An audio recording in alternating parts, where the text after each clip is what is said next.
Olá, gente. Passando aqui, então, para a nossa última videoaula, né? Unidade de aprendizagem 8, assunto entropia, assunto muito pesado, mas que nós iremos falar bem rápido, né? E, inclusive, a nossa avaliação não vai ser muito longa. Nossa última videoaula, né? A semana que vem vocês irão fazer a recuperação, né? Como é que ela vai funcionar? Vocês terão uma atividade em que ela terá uma nota e que essa nota vai recuperar todas as outras atividades. Nessa atividade, ela vai ser composta por todas as 8 aulas que nós tivemos. Então, o que vai acontecer? Ela vale 10 pontos. Se você tirar mais de 10 pontos nessa atividade, você está aprovado na disciplina. Então, né, como eu tinha começado a falar, nós vamos falar de entropia. Entropia é um assunto muito complexo, por quê? Porque começa a falar da termodinâmica estatística. E a termodinâmica estatística, ela não está muito atrelada ao ensino médio, né? Até porque ela é muito complexa. Então, nós iremos falar hoje, que vai ser bem breve, é basicamente para que vocês entendam o que significa um conceito de entropia, para que vocês possam esclarecer qualquer dúvida que os alunos de vocês possam ter. É um assunto muito difícil de ser trabalhado no ensino médio. Normalmente a gente vai só até a parte de máquinas térmicas, né?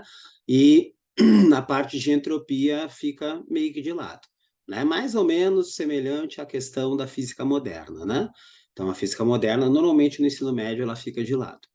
Então, para que a gente possa fazer a nossa aula transcorrer de uma forma bem natural, vamos novamente, né, apresentar aqui o nosso materialzinho.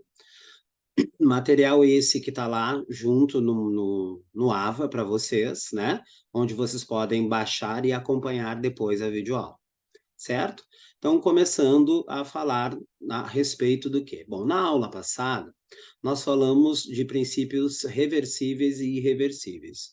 Quando um princípio é reversível, significa dizer que eu tenho condições de fazer ele nos dois sentidos, né? E quando nós temos um princípio que é dado irreversível, a gente até pode fazê-lo nos dois sentidos, mas um dos sentidos vai ser muito difícil de a gente conseguir fazer. Ou seja, guardem essa palavra, ele vai ser improvável, tá? Então, o que acontece? Toda vez que a gente faz, então, uma transformação, essa transformação ela vai ter um sentido, né, que vai estar caracterizado pela reversibilidade ou a irreversibilidade. O que a gente pode pensar? Que toda vez que nós pensamos na conservação da energia, nós temos que o universo vai evoluir, diminuindo, né, a possibilidade de se conseguir energia útil ou trabalho. Então, cada vez menos, né, nós teremos a possibilidade de realização de trabalho. Por quê? Porque nós utilizamos o calor, que seria, né, uma energia de degradação, para obtenção de trabalho. Só que para que a gente possa conseguir fazer isso, né, ou usar o calor para obtenção de trabalho, é necessário que nós tenhamos duas fontes térmicas. Lembram da máquina térmica? Pois então, o que acontece? Aquela situaçãozinha ali, ela só ocorre, por quê? Porque nós temos dentro, entre essas duas fontes térmicas, a nossa máquina. Se nós pegarmos essas duas fontes e colocarmos uma em contato com a outra, o que vai acontecer? Vai passar calor até que ocorra o equilíbrio. O que nós podemos pensar? Que quando ocorre o equilíbrio, o sistema não tem mais condições de realização de trabalho, ou seja, não tem mais capacidade de produzir trabalho. Então, por isso que é importante a gente analisar esse princípio da degradação da energia. Então, o que vai acontecer? Nós temos lá a possibilidade, né, de, havendo diferença de temperatura entre as fontes térmicas, produzir trabalho. Se essa diferença de temperatura ela não acontecer, né, nós não temos condições de produzir trabalho. Aí o que vai acontecer? Nós pegamos uma forma desordenada, né, que é o calor, e vamos tentar trabalhar com uma forma ordenada.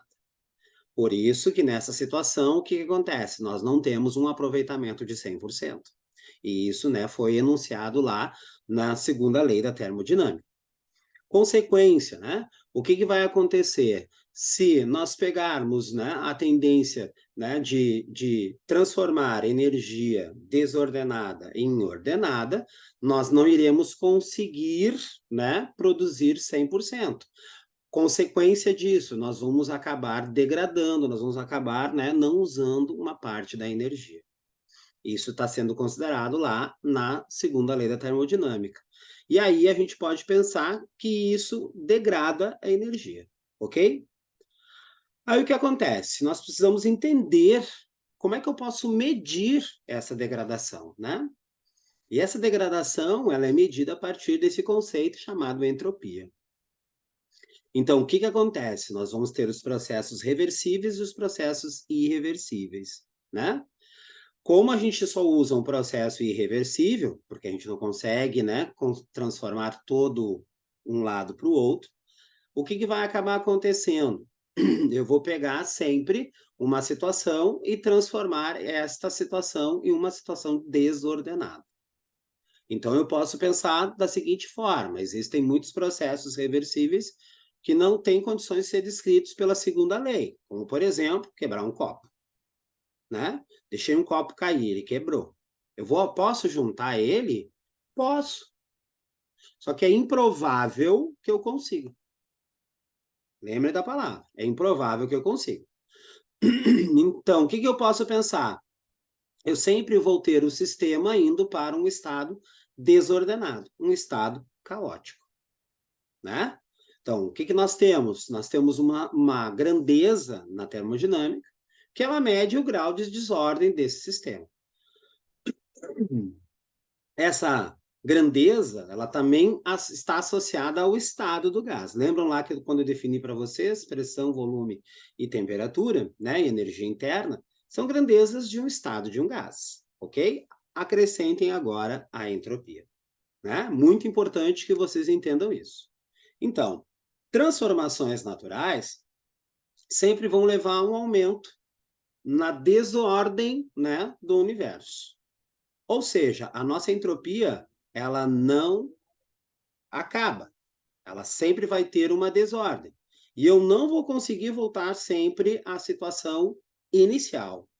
Eu posso, né, não ter um aumento significativo, mas eu vou ter um aumento. E eu não tenho condições de voltar à situação que eu tinha anteriormente. Ou seja, nós vamos ter o quê? Um sistema irreversível. Assim, a gente pode pensar que a variação dessa entropia, que mede, né, a degradação, ela pode ser entendida, né, como a medida da indisponibilidade da energia do sistema em sua evolução natural. Traduzindo, a tendência é que nós tenhamos mais energia desordenada do que ordenada. Consequência, a tendência é que nós tenhamos um universo indo para uma situação de não realização de trabalho. Então, o que vai acontecer? O sistema ele evolui no sentido de diminuir a possibilidade de conseguir energia útil, ou seja, trabalho. Então, o que vai acontecer? Conforme eu vou usando, né, o sentido de calor para trabalho, eu vou criando cada vez mais uma desordem. E esta desordem, eu não tenho como voltar à situação inicial, porque a segunda lei prevê que isso não é possível, correto? Então, o que vai acontecer? Eu vou acabar, né, criando mais desordem ainda. Uma situação que vocês podem tentar usar é pedir para que todos os alunos arrumem a sala de vocês. Vocês vão ver que vai dar uma desordem maior ainda do que já estava. Ok? Então, e ela não vai ficar do mesmo jeito que ela estava quando vocês chegaram na sala. Ok? É uma forma de visualizar um pouco desse conceito de entropia, porque o conceito de entropia está ligado à termodinâmica estatística, que é uma termodinâmica tão complexa ou mais complexa que a física moderna. Continuando. Então, quando ocorre uma transformação natural, outras formas de energia se convertem em calor. Portanto, aumenta a disponibilidade da energia total do sistema, por consequência, aumenta a entropia. Então, a gente pode dizer que a quantidade de calor que se desenvolve no sistema, né, ela é uma medida parcial do seu aumento de entropia. O que significa? Né? A possibilidade de obter trabalho está cada vez menos. Né? E aí o que acontece? Como a gente determina essa quantidade de trabalho a partir do calor, a gente pode pensar que depende da temperatura. Então, o que vai acontecer? Quanto mais diferença de temperatura, mais calor. Já falamos sobre isso. Se nós tivermos, por exemplo, máquinas que funcionam por diferença de temperatura ou diferença de fontes térmicas, quanto maior a diferença, maior vai ser o quê? A entropia. Então, para entendermos isso, vamos imaginar duas máquinas de Carnot. Por que uma máquina de Carnot? Porque a máquina de Carnot é aquela máquina que nós temos o maior rendimento. O que vai acontecer? Ambas vão estar entre duas fontes, uma quente e uma fria. Né? O que nós podemos pensar? Nós temos uma máquina de Carnot conectada a duas fontes térmicas, onde eu tenho T1 e T2. T1 fonte quente e T2 fonte fria. Mas vamos pensar que uma delas, T1 é maior do que o T1 da outra.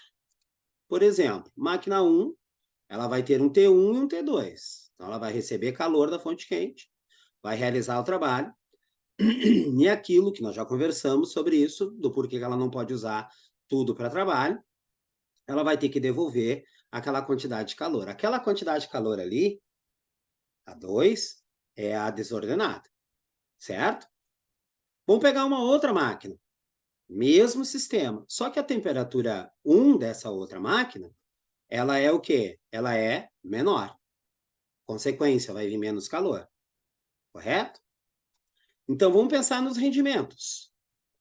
Então, o rendimento de uma máquina de Carnot é 1 menos a razão entre a temperatura da fonte quente pela temperatura da fonte fria. Então, se nós pensarmos que o rendimento da nossa primeira máquina vai ser dado dessa forma, o rendimento da nossa segunda máquina vai ser dado dessa forma, lembrando que a temperatura da máquina 1, né, a temperatura quente da máquina 1 é maior que a temperatura quente da máquina 2, nós vamos ter o quê? Nós vamos ter um rendimento aqui da máquina 1 maior que o rendimento da máquina 2. Consequência, a realização de trabalho da máquina 1 é maior que a realização de trabalho da máquina 2. O que a gente pode pensar? Que, assim, da mesma quantidade de calor que obtém-se mais trabalho, quando troca, é realizado em temperatura de mais alta. Então, ou seja, se eu tenho mais temperatura na fonte quente, eu tenho condições de realizar mais trabalho. Só que isso vai fazer o quê? Vai fazer com que eu tenha mais, né, quantidade de calor que está sendo degradada. Então, a incapacidade de realizar trabalho é tanto maior quanto menor é a temperatura do sistema. Então, ou seja, quanto menos temperatura da fonte quente nós tivermos, menos trabalho nós vamos ter realizado por aquela máquina. Então, vamos pensar que essa quantidade de calor que o sistema troca e a temperatura, né, dele durante a transformação, né, uma transformação isotérmica reversível. Né? O que a gente vai definir a variação dessa entropia? Como a quantidade de calor degradada pela temperatura, né, onde isso aconteceu. A variação da entropia é dada na unidade de caloria por grau Celsius no sistema usual ou Joule por Kelvin no sistema internacional. Então, a gente pode pensar da seguinte forma. Vamos imaginar que eu tenho aqui um reservatório onde tem gás, uma torneira, uma válvula que está fechada, e aqui eu tenho vácuo. Se eu abrir essa torneira, o que vai acontecer? Espontaneamente vai sair gás daqui e ir para cá. Aí nós podemos pensar o seguinte, né? O que vai acontecer? Alguém forçou isso a acontecer? Não, é espontâneo. Né? Então, o que pode estar acontecendo? Nós vamos ter uma variação de energia interna, né? E aí, esse processo aqui, ele vai ser um caminho. Será que eu consigo pegar todo esse gás que está aqui espontaneamente e colocar do outro lado? É possível, mas é improvável que isso aconteça. Compreende? Então, o que eu tenho que pensar? Que numa transformação natural irreversível, a medida da variação da entropia vai ser feita de modo indireto. Né? De que jeito? A partir da expansão livre desse gás. Certo? Então, é muito importante que vocês entendam. O que vai acontecer? Eu tenho condições de fazer o processo voltar? Tenho, mas é improvável. É muito importante que vocês entendam a diferença, né, de fazer e seja improvável que aconteça. É possível? É possível, mas é muito improvável.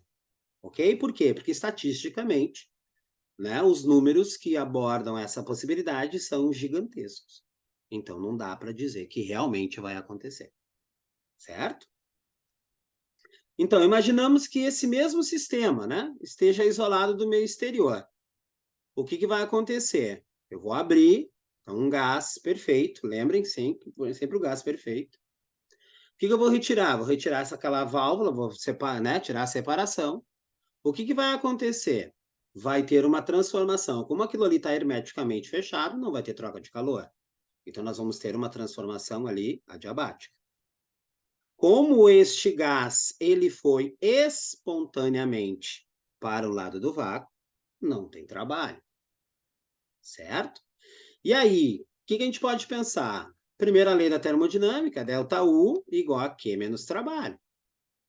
Como o trabalho foi zero, a quantidade de calor também foi zero, eu posso concluir que a temperatura desse gás também não muda.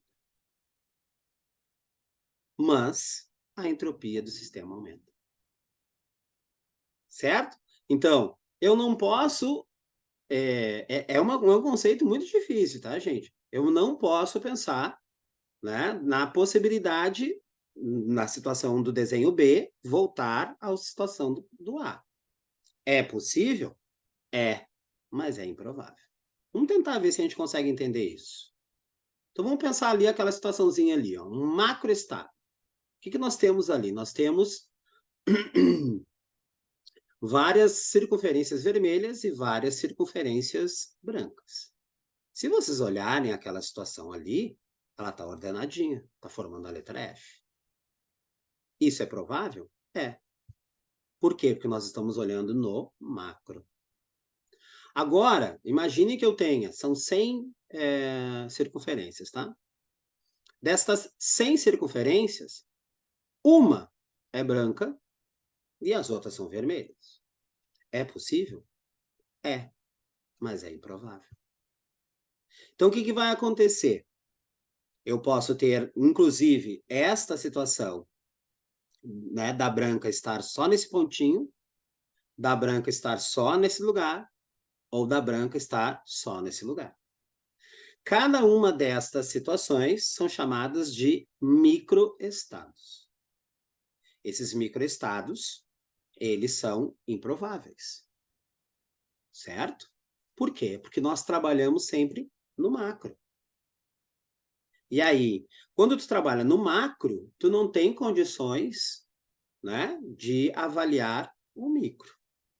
Então, ressaltando, né, que eu vou medir sempre o macroestado, eu não vou medir um microestado. Então, do mesmo jeito que eu tenho aqui, nesse primeiro desenho, as brancas formando uma letra F, e as vermelhas complementando o resto do desenho, poderia ter o contrário. As brancas complementando o desenho e as vermelhas formando o meu F. É uma situação macro? É provável? É. Mas eu não posso me esquecer que existem todas as outras possibilidades. Né? Então, mesmo o macroestado podem ser prováveis, pois, né, diferentes macroestados correspondem a diferentes microestados. Então, o que vai acontecer? O macroestado mais provável é aquele que possui maior número de microestados. Então, por exemplo, estatisticamente pensando, eu jogo uma moedinha para o alto. Eu tenho 50% de chance de cair cada lado. E isso não muda. Toda vez que eu jogo, 50%. Vai cair sempre o mesmo lado? Não sei, pode cair, Pode, né? Agora, vai cair? Não, é improvável. É? Aí o que acontece? Pego lá 100 moedas e jogo as 100 moedas para cima. Esse F é uma possibilidade de aparecer? É. É provável? É. Mas o que vai acontecer? Eu posso ter todas as outras possibilidades. E essas outras possibilidades são improváveis. Então, o macroestado, a gente consegue analisar. O microestado, a gente não consegue. E aí, o que vai acontecer? Boltzmann escreveu, a partir desses análises, né, de probabilidade estatística, a relação da entropia. Que essa entropia, que é o S, vai ser essa constante, que é a constante de Boltzmann, vezes o logaritmo do trabalho. Gente, isso aqui é tão importante que ele tem escrito na lápide dele, certo? Essa mesma expressão. Se vocês procurarem na internet, vocês vão ver. Ok? Então, de novo, é um conceito muito difícil de fazer as pessoas entenderem, porque trabalha com estatística. Para a gente finalizar, vamos fazer só um exercíciozinho. 1 quilograma de gelo a 0 graus Celsius é liquefeito e convertido em água a 0 graus Celsius. Está mudando a temperatura? Não. Então, é um processo isotérmico. O que ele quer saber? Calcular a variação da entropia. Ah, mas não mudou a temperatura, não vai mudar a entropia. Lembre-se, a entropia sempre muda. Supondo que o processo de liquefação ocorra reversivelmente, ou seja, eu tenha condições de voltar, né? Então, eu estou numa situação de gelo, organizadinha, e vou para uma situação de água, que é meia desorganizada, ok? Então, o que vai acontecer aqui? Eu vou calcular essa minha entropia. Um cálculo bem simples, ok? Então, a liquefação ocorre em uma temperatura constante, portanto, é um processo isotérmico, reversível. A variação da entropia vai ser determinada por Q sobre T. Então, o que eu preciso fazer? Calcular o calor envolvido na mudança de estado físico. Então, o calor envolvido é o calor latente, massa vezes o calor latente de fusão, que ali foi fornecido. Calculando, então, a minha variação da entropia, né? O que aconteceu ali? A massa é 1 quilograma, o calor latente está em joule por quilograma. Então, né, eu vou ficar com joule na parte superior. E a temperatura embaixo, nós comentamos já que ela tem que ser sempre em Kelvin. Então, a 0 graus Celsius são 273 Kelvin. O que significa dizer que a entropia está variando 1,22 vezes 10 na 3 joules para cada Kelvin. Então, ou seja, a entropia sempre vai variar. Não tem condições de ter entropia constante. Então, esse aumento corresponde ao aumento da desordem quando as moléculas de água passam do estado sólido para um estado, né, mais desordenado, que é o líquido.